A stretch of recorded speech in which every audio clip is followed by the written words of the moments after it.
राजस्थान के जोधपुर के एक भिखारी का आईफोन खरीदने का ये वीडियो सोशल मीडिया पे खूब वायरल हो रहा है, जिसमें फटी बनियान और लुंगी पहने एक भिखारी 1.5 लाख रुपए वाला आईफोन 15 प्रो मैक्स खरीदने मोबाइल शोरूम जाता है। पर क्या ये कोई भिखारी है या फिर कोई और, चलिए जानते हैं। जब वो भिखारी आईफोन 15 खरीदने पहुंचा तो उसकी हालत देखकर कुछ दुकानदारों ने तो उसे अंदर आने तक से मना कर दिया, पर उसके बाद एक दुकानदार बड़ा दिल दिखाकर शोरूम में उसे एंट्री दे देता है। भिखारी शोरूम वाले से आईफोन 15 प्रो मैक्स मांगता है और उस मोबाइल के बदले कॉइन से भरी 2 बोरियां दुकान में ही खोल देता है, जिसके बाद दुकान वाले सभी कॉइन्स गिनने लगते हैं। जब गिनती पूरी हो जाती है तो शोरूम का मालिक भिखारी को नया आईफोन सौंप देता है। गाइस, दरअसल ये एक सोशल एक्सपेरिमेंट किया जा रहा था ताकि ये देखा जा सके कि लोग भिखारी को आईफोन के शोरूम में देखकर कैसे रिएक्ट करते हैं। और वीडियो में ये दिख भी रहा है कि भिखारी असल में क्रिएटर है। वैसे गाइस, आपको एक्सपेरिमेंट कैसा लगा कमेंट सेक्शन में जरूर लिखिएगा। अगर आप ट्रेन से सफर कर रहे हैं और रास्ते में आपकी ट्रेन दुर्घटनाग्रस्त हो जाए तो सिर्फ 35 पैसे में लिया हुआ ये इंश्योरेंस कवर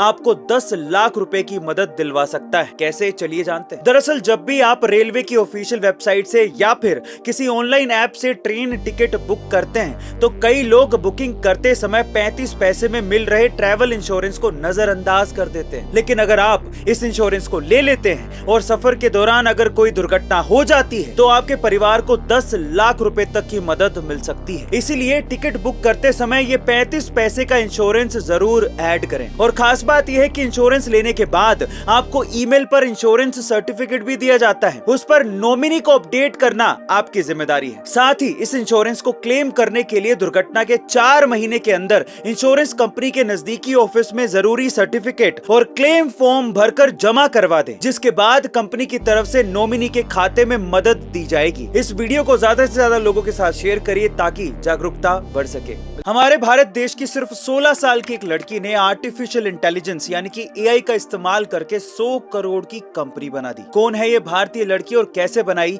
इसने 100 करोड़ की कंपनी, चलिए जानते हैं। गाइस, भारत की उस लड़की का नाम है प्रांजलि अवस्थी, जिसे बचपन से ही टेक्नोलॉजी में इंटरेस्ट था। उसने 7 साल की उम्र में ही कोडिंग सीखनी शुरू कर दी थी। अच्छी बात ये थी कि उसके पिता खुद भी एक इंजीनियर हैं। 11 साल की उम्र में ही जब प्रांजलि को उसके परिवार के साथ फ्लोरिडा जाना पड़ा तो वहीं पे उसे फ्लोरिडा इंटरनेशनल यूनिवर्सिटी से इंटर्नशिप करने का मौका मिला, जहां प्रांजलि को एआई टेक्नोलॉजी के बारे में पता चला। और फिर साल 2022 में प्रांजलि ने डेल्व एआई नाम से एक स्टार्टअप शुरू किया। और खास बात यह है कि प्रांजलि को उसी साल 3.7 करोड़ रुपीस की फंडिंग भी मिल गई। और आज प्रांजलि की इस कंपनी का वैल्यूएशन 100 करोड़ रुपए तक पहुंच गया है। इस कंपनी में एआई की मदद से कंटेंट क्रिएशन के लिए लगने वाला डेटा एक्सट्रैक्ट करने का काम किया जाता है। छोटी सी उम्र में 100 करोड़ की कंपनी बनाने वाली भारत की इस बेटी के लिए एक हाथ तो बनता है। क्या नेहरू स्वतंत्र भारत के पहले प्रधानमंत्री गांधी जी की कृपा से बने थे? क्या है इसके पीछे की सच्चाई, चलिए जानते हैं। देखिए, भारत को आजादी देने से पहले साल 1946 में अंग्रेजों ने ये कहा था कि जो कोई भी कांग्रेस का अध्यक्ष बनेगा उसे ही भारत का पहला प्रधानमंत्री बनाया जाएगा। इसके बाद अप्रैल 1946 में ही कांग्रेस कमेटी की बैठक बुलाई गई और कांग्रेस का नया अध्यक्ष चुनने के लिए कांग्रेस कमेटी के 15 सदस्यों से नॉमिनेशन मांगे गए थे। अब हैरानी की बात यह है कि इस चुनाव में सरदार पटेल को 12 वोटों के साथ